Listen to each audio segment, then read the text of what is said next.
ஓம் ஹரீம் ஆதித்யாயச சோமாய மங்களாய புதாயஜ குரு சுக்ர சனிப்பியச்ச ராகவே கேதவே நமக. உலகை கட்டி காக்கும் பரமேஸ்வரன் பார்வதியின் திருவருளால் அனைவரும் நலமுடன் வாழ அந்த எல்லாம் வல்ல இறைவனை வணங்கி நேரில் அனைவருக்கும் எனது அன்பான வணக்கங்களை தெரிவித்துக் கொள்கின்றேன். நாம் இன்றைய பதிவிலே நாம் பார்க்க இருப்பது குரோதி வருட தமிழ் புத்தாண்டு பலன்கள். பிறக்க இருக்கின்ற குரோதி வருட தமிழ் புத்தாண்டு அனைவருக்கும் அனைத்து செல்வச் செழிப்பு பெற்றும் கிடைக்க அந்த எல்லாம் வல்ல இறைவனை வணங்கி வேண்டுகிறேன். வருடக்கோள் என்று சொல்லக்கூடிய குரு பகவான், சனீஸ்வர பகவான், ராகு கேது பகவான், இந்த 4 கிரகங்களுடைய பயணத்தையும் பார்வை வைத்து பலன்கள் எடுக்கப்படுகிறது.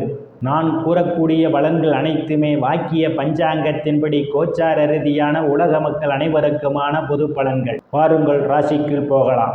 கன்னி ராசியை குரு பகவான் பார்வையிடுவதால் இந்த ஆண்டு உங்களுக்கு பெயர் புகழ் அந்தஸ்து நிறைந்து சந்தோஷம் நிலவக்கூடிய வருடமாகவே இந்த வருடம் உங்களுக்கு அமைய இருக்கின்றது. செயல்பாடுகளில் ஒரு வேகம் நிறைந்திருக்கும், சுறுசுறுப்பாக செயல்படுவீர்கள். குரு பகவான் தனது 7ஆம் பார்வையாகவும் சனீஸ்வர பகவான் தனது 10ஆம் பார்வையாகவும் தைரிய வீரிய ஸ்தானத்தை பார்வையிடுவதால் தைரியமாக எதிரிகளை வெல்லக்கூடிய ஆற்றல் உங்களுக்கு உண்டு. இளைய சகோதர சகோதரிகள் மூலமாக பொருளாதாரம் மேம்படும். சிறு குறு பயணங்களால் சிலருக்கு அனுகூலமான பலன்கள் உண்டு. கடித போக்குவரத்தால் சிலருக்கு நற்செய்திகள் வந்து கிடைப்பதற்கான வாய்ப்புகள் உண்டு. குரு பகவான் தனது 9ஆம் பார்வையாக புத்திரஸ்தானத்தை பார்வையிடுவதால் புத்திரர்களான பெயரும் புகழும் சிலருக்கு கிடைக்கும். புத்திர பாக்கியம் எதிர்பார்த்து கொண்டிருப்பவர்களுக்கெல்லாம் புத்திர பாக்கியம் கிடைப்பதற்கான வாய்ப்புகள் உண்டு. புத்திரர்களான பெயரும் புகழும் சிலருக்கு கிடைக்கும். சிலர் புத்திரர்களுக்கு காது குத்து திருமணம் போன்ற சுபகாரியங்களை நடத்தி வைப்பதற்கான ஒரு சூழல் ஏற்படும். லாட்டரி, ரேஸ், குதிரை பந்தயம் மற்றும் சூதாட்டங்களில் ஈடுபடுபவர்களுக்கெல்லாம் இது ஒரு ஒன்னான காலமாகும். கலைத்துறையை சார்ந்தவர்களுக்கெல்லாம் இரட்டிப்பான வருவாய் கிடைப்பதற்கான வாய்ப்புகள் உண்டு.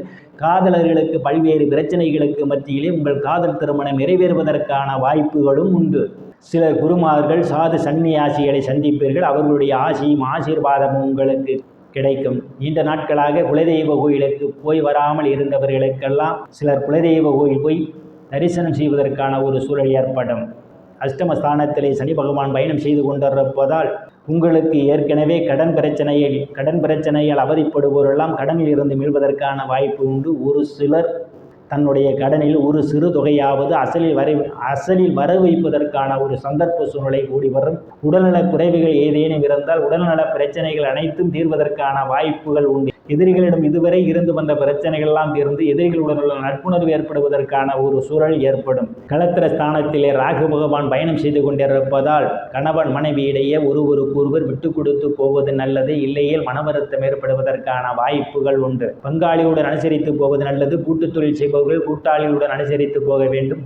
கூட்டுத் தொழில் செய்பவர்கள் அதிக முதலீடு செய்யாமல் குறைந்த முதலீடிலே தொழில் செய்வதே மிகவும் சிறப்பாக இருக்கும்.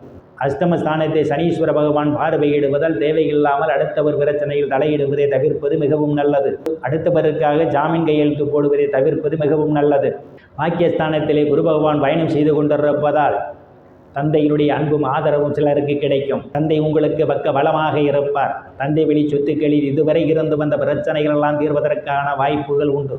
சில தர்ம காரியங்களிலே ஈடுபடுவீர்கள். சிலர் புண்ணிய ஸ்தலங்களுக்கு போய் வருவீர்கள். வெளிநாடு செல்வதற்காக முயற்சி செய்து கொண்டிருப்பவர்கள் எல்லாம் வெளிநாடு செல்வதற்கான ஒரு சூழல் ஏற்படும். வெளிநாட்டில் போய் படிப்பதற்காக விண்ணப்பித்திருக்கக்கூடிய மாணவ மாணவிகள் வெளிநாட்டில் சென்று படிப்பதற்கான ஒரு சூழல் உங்களுக்கு ஏற்படும். முன்பின் தெரியாதவர்களெல்லாம் உங்களுக்கு உதவிக்கரம் நீட்டுவார்கள். சிலருக்கு அந்நிய மதத்தினரால் அனுகூலமான வளங்கள் உண்டு.